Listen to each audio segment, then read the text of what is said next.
Banyak bang. Nganu se di John Racing nganu spot kudu kuat. Ini CBR facelift K45G lagi santuy ini guys. Lagi check up bagian cam offset.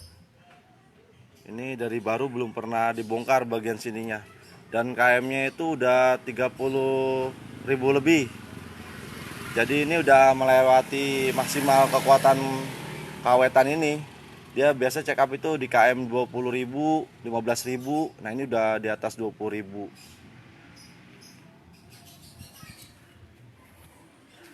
Ini belum jadi nih guys, bengkelnya nih. Jadi belum ada garasinya. Ya dikit-dikit lah. Ini karet mangkoknya ngoblak parah. Jadi ini suaranya rada pecah. Kalau misalkan di gigi 2, gigi 3 dipaksain dia nggak bagus nih. Bisa bunyinya pecahnya parah. Nah ini ntar karetnya baiknya diganti.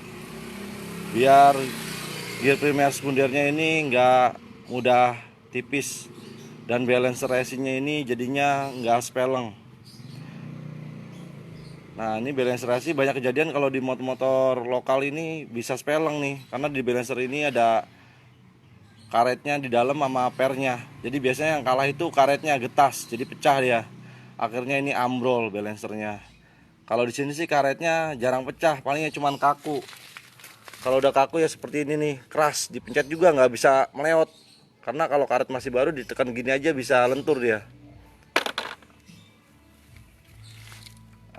Ini udah parah, ntar diganti. Ini untuk per koplingnya miring-miring karena per kopling ini ada penyetelan sekitar 6 bulan. Jadi kalau 6 bulan itu biasanya dia berubah setelannya. Baiknya ini di setel setiap 6 bulan sekali. Biar plat gesek sama kampasnya itu awet.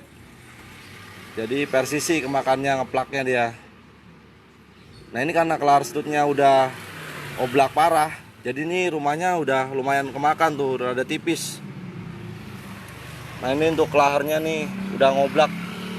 Jadi ini udah rusak. Kalau dipasang dipaksain ya nggak nyaman dan bisa ngerusak rumah kelahar ini. Nah ini motor larinya udah rada lemot, jadinya dia maksimal itu ya 8.000 RPM udah minta ngoper. Jadi napasnya kurang panjang karena di sininya tuh selip udah kebakar. Kalau di sini dipaksain kebakar, nah ini oli baru ganti kemarin nih guys, baru berapa hari udah hitam pekat. Jadi kalau kampas gosong itu dikasih oli yang mahal-mahal ya percuma. Dia bakal enak pas barunya aja. Jadinya pas lama-lama ya rusak olinya tuh. Ini belum lama olinya padahal. Cuman untuk bagian crankcase-nya ini bersih dia. Ya mungkin karena nggak pernah di otak-atik, belum pernah dibongkar. Jadinya ini masih settingannya masih standar pabrik, jadi masih bersih banget tuh.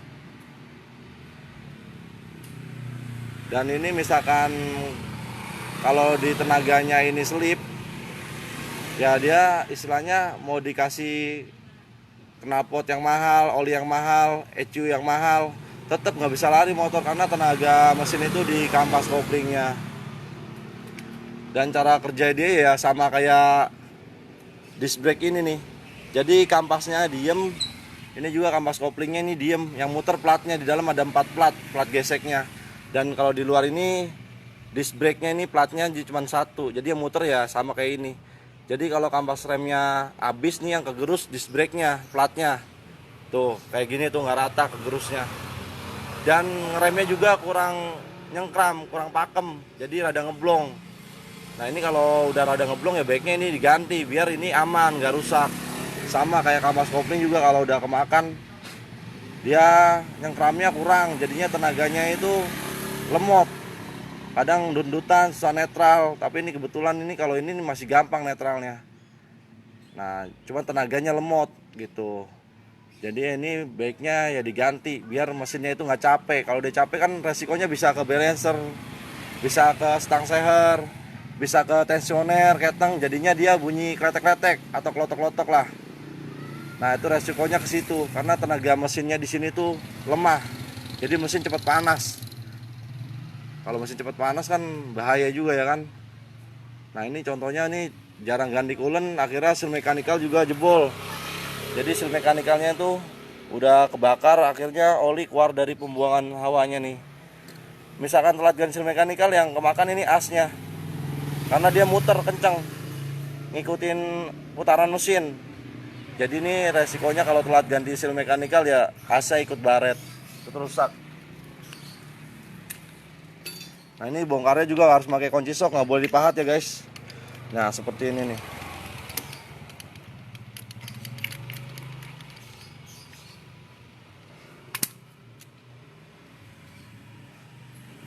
Dia kalau CBR yang K45G ini bukan Makota ya, jadi pakai kunci sok 19. Sama seperti ini nih, dia bukan pakai Makota. Nah. Bang, coba bang, tolong kamerain gini bang. Tolong pegangin gini ya. Lo di sini. Ini lagi nganusnya nih. Karena sini ya bang. Ini per koplingnya cuma miring, tapi kalau per kopling baiknya pakai standar pabriknya. Dia lebih aman buat kampas kopling, buat rumah koplingnya. Jadi ini per koplingnya jangan diganti, ya awet, nggak akan rusak. Paling cuma miring-miring aja dia. Perlu di setel.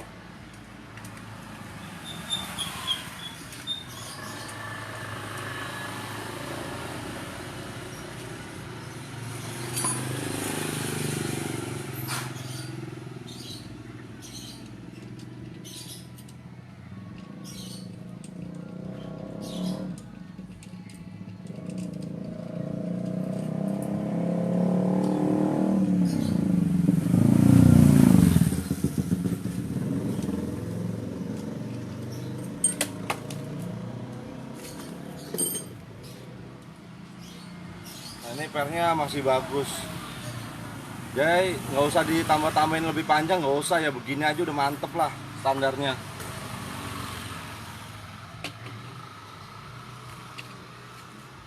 Nah ini yang ngoblaknya nih guys tuh.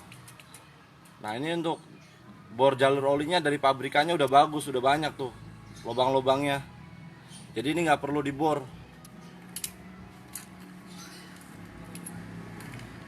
Nah ini untuk settingan kampas koplingnya, kita lihat, wah ini udah ambles parah guys. Jadi kalau udah ambles begini nih, ini motor nggak bakal bisa lari, jadi selip. Karena standar pabriknya nih pertama kali keluar dia segini nih settingannya upnya. Jadi ini amblesnya banyak tuh guys. Jadi harusnya dia di atas begini nih. Nah banyak kan free-nya tuh. Jadi ini terlalu banyak. Kadang jarang mekanik itu memperhatikan bagian sini, karena ini setelan buat kampasnya. Jadi tenaganya itu ya kalau mau ngisi ya setelannya sampai sini atas. Jadi ini udah ambles, karena kampasnya itu udah kemakan. Nah ini untuk platnya, karena kalau masih settingan pabrik masih bener guys. Jadi ini yang gepeng sesuai ini gepeng, kalau cembung ya sesuai ini cembung. Ini masih bener masangnya tuh, cembung ini gepeng. Wah ini udah bukan kampas lagi guys. Ibarat ban itu udah botak, udah selip. Kalau sendal ya udah nggak ada nyengkram-nyengkramnya, jadi kepleset guys. Ini masih pabrik ya bener masang platnya nih. Karena ini gosong jadi warnanya berubah guys tuh, jadi kebakar, jadi rada coklat. Karena aslinya dia ini warnanya seperti ini nih, cerah. Ini udah hitam coklat. Jadi ini dia berubah warna ya karena kampasnya ini kebakar. Ini juga bener masangnya karena masih pabrik, cuman hitam parah. Ini rumah koplingnya aman, cuman ntar ini diborin jalur oli supaya oli yang di sini itu masuk ke kampas, jadi kampas lebih awet, nggak mudah selip. Ini kaki empatnya juga masih awet, masih aman, nggak gerus. Jadi ntar kita nih pakai kampas Pega ZR guys. Karena kalau orinya ini ya lumayan mahal harganya juga, dan dia kisi-kisi kampasnya terlalu lebar. Jadi terlalu lebar gini resikonya apa? Oli masuknya kurang banyak. Mungkin kalau pakai ZR dia jaraknya kisi-kisi kampasnya tuh dikit-dikit, kecil-kecil. Jadinya jalur olinya lebih banyak masuk dan tenaganya juga lebih up dia karena kampasnya itu banyak. Kalau ini gede-gede tapi dikit. Kalau yang pakai ZR rada kecil tapi banyak gitu. Karena di motor-motor Moge aja kampasnya siripnya kecil-kecil. Ini istilahnya untuk motor ini kegedean. Kalau menurut aneh sih ini terlalu gede, terlalu lebar jaraknya. Ya ntar nih pakai punya Pega ZR karena lebih ngirit dan dia tuh lebih up kalau pakai Pega ZR, jadi lebih bisa sampai sini settingannya. Jadi tanpa perlu ganti plat gesek ini udah up settingannya. Nah kalau di dalam mesin yang muter ini platnya ini. Nah yang kram ini platnya. Kalau kampasnya sih diem dia guys, karena kampasnya kan tuh nggak bisa nyengkram dia, jadi dia diem aja. Nah ini yang muter dia, ngikutin putaran mesin. Jadinya kalau motor kalau pagi dihidupin tinggal lama tuh baiknya pedal ditarik biar olinya masuk dulu. Jadi kalau pedal ditarik dia tuh memisahkan nih rumah kopling sama kaki 4, jadi dia pisah. Akhirnya dia free dan oli mudah masuk. Kalau pedalnya di kopling nggak ditarik, oli jadi susah karena dia rapet. Karena kalau kita tarik pedal dia buat nge-free-in supaya dia ini pisah. Kalau dia pisah kan akhirnya free kan, putarannya bebas. Makanya oli mudah masuk. Nah kalau misalkan motor ditinggal di atas sejam kan dia oli jatuh tuh, netes. Akhirnya di sini kering kan. Karena kampas ini kan harus basah. Jadi harus basah dulu baru boleh dijalanin tuh mesinnya. Nah baiknya kalau ditinggal lama itu pedalnya ditarik dulu sambil digas-gas biar olinya di sini masuk dulu siap. Nah kalau olinya udah siap, kampasnya udah basah, nah boleh dimasukin gigi. Jadinya dia lebih halus dan lebih awet kampasnya.